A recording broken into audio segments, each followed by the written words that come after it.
নমস্কার, Bandita and mother's ব্লগে সকলকে স্বাগত জানাই। এই যে নিয়ে বসে রয়েছি, মা বসে পড়েছি। মা বলছে আমাদের আর অত সময় থাকে না কিছু করার। সত্যি তাই, সংসারের কাজ করতে করতেই সময় শেষ হয়ে যায়। এই তো উঠলাম, একটু আজকে বেলা হয়ে গেছে, কাল অত দূর গেছি না, শরীর পুরো ক্লান্ত হয়ে গেছে, আর ভালো লাগছে না, উঠতেও ইচ্ছা করছে না। এই তো উঠলাম, উঠে এবার বাথরুম টাথরুম সব পরিষ্কার করে নিয়ে, পরিষ্কার করেছি মানে কি মাখিয়ে টাকিয়ে রেখেছি নিয়ে। আর ওগুলো করতেও তো কষ্ট হয় না, কষ্ট সময়ও যে লাগে, করতে তো হবেই, ওগুলো না করলে হবে? ওরকম বাথরুম পুরো নোংরা হয়ে পড়ে থাকলে আমার ভালো লাগে না একদম। তা যাই হোক, এই চা নিয়ে বসে পড়েছি, দেরি হয়ে গেছে উঠতে, টিফিন করবো আজকে। আর বাজারে যাব না, মা বারণই করে দিয়েছে। সবজি টবজি সব রয়েছে প্রায়, আর হচ্ছে যে মাছ টাছি সব, মাছও রয়েছে, মাছ একটুখানি আছে, তারপর সেই গিলে নিয়ে এসেছিলাম সেইটা রয়েছে, সেটা আজকে করে ফেলবো। একটু মাংস আছে না, মাংস ওই এক পিস, ওই সেদিন ওই চাবড়া মাংস মতন ছিল, ডগিটার জন্য রেখে দিয়েছি, ওটা আমি আলাদাভাবে করে দেবো, ওটা ওর মধ্যে দিলে ভালো লাগবে না, ওটা আলাদাভাবে ডগিটার জন্য করে দেবো। ওর জন্য একটা এত বড় পিস মতন, অনেক বড় পিস ছিল, সেইটা রেখে দিয়েছি, যাক ওকে করে দেবো। মাকে বলেছিলাম করে দিতে, মা বললো ধর আমি পারি না, তুই করে দি। চলো চা খেয়ে নি। উপমা করবো, ওই সবজি টবজি আজকে কিছুই নেই, মা কাল ভেজে ফেলেছে বিনস গাজর ক্যাপসিকাম, ওই জন্য শুধু আলু পেঁয়াজ দিয়ে আর এখানে ডিমটা ভেজে রেখেছি, ওই দিয়েই উপমাটা করব। আর মা এদিকে এমন পেঁয়াজ কাটছে, সে চোখ জ্বলে মরে যাচ্ছে, বাপরে বাপ, এত চোখ জ্বালা করছে। আমি তোমার আর পেঁয়াজ কাটতে বলবো কি, চোখ জ্বলে যাচ্ছে, তুমি তো কাটছো, তোমার তো এ হচ্ছেই, আবারও চোখে জল ভর্তি হয়ে আছে, মা ওখানে কাটছে। এই যে আলু কড়াইশুটিগুলো একটু ভেজে নিই, দিয়ে উপমাতে দেব। অনেকদিন ধরে সুজিগুলো পড়ে রয়েছে, সুজিটা দুটো প্যাকেটে, অতটা লাগবে না। এই যে উপমা আমার রেডি হয়ে গেছে। আজকে তো আর কোনো সবজি দেয়া হলো না, শুধু কড়াইশুঁটি দিয়েছি আর আলু আর ডিম দিয়ে পেঁয়াজ দিয়ে করেছি। আমার মা খেতে বসে কাজ নেই, ওই শিলনোড়ায় গুঁড়ো করলো, মিক্সিতে গুঁড়ো করলে নাকি হবে না। না, আমাদের মিক্সি খুব ধার, মিক্সিতে গুঁড়ো না, তাই শিলনোড়ায় গুঁড়ো করলো। একবার গুঁড়ো করলেই সে হয়ে যায়, ধুলো হয়ে যায়। চলো আমি হাতটা ধুয়ে নিই, নিয়ে ঝাঁট ফাঁট দিলাম, ঘরদোরগুলো ঝাঁট দিলাম, এবার হাতটা ধুয়ে নিই, আর নারকোলটা কুড়ে রাখি, আজকে একটা জিনিস করার ইচ্ছে আছে।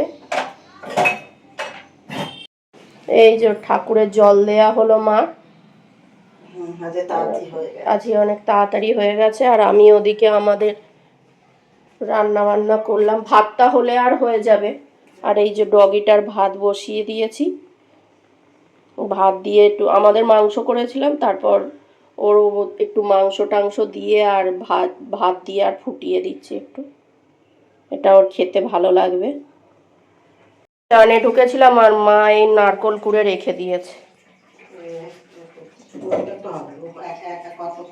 সমস্ত রান্না বান্না কাজকর্ম সমস্ত করলো, সকালে টিফিন করলো,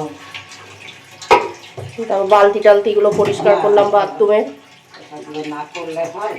দেখি আজকে রান্না কি হয়েছে। চলো,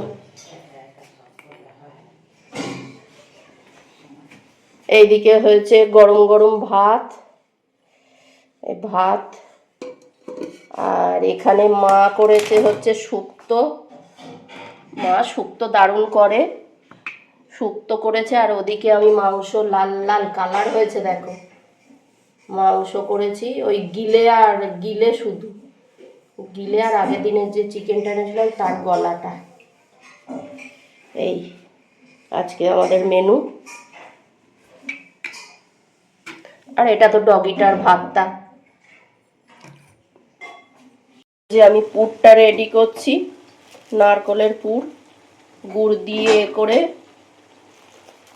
কি গুড় মা ওটা? পাটালি গুড়, পাটালি গুড়, নতুন খেজুর গুড়ের পাটালি গুড়, ওই দিয়ে করছি, পুরটা করছি। আর মা ওদিকে ডালটা ভেজে আর বসিয়ে দেবে, ভাজবে না,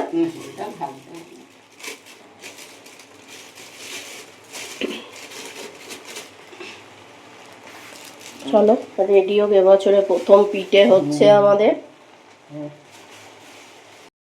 এই যে আমার পুর রেডি হয়ে গেছে। পুরটা ওই কালারটা চেঞ্জ হয়ে গেলেই তখন পুর রেডি হয়ে যায়।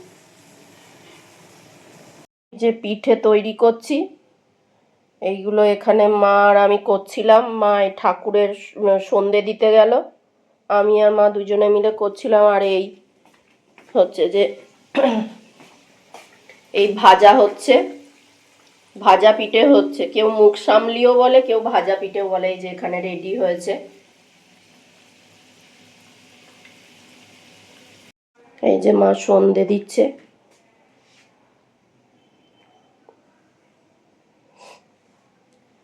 ঠাকুরকে আগে দিয়েছি।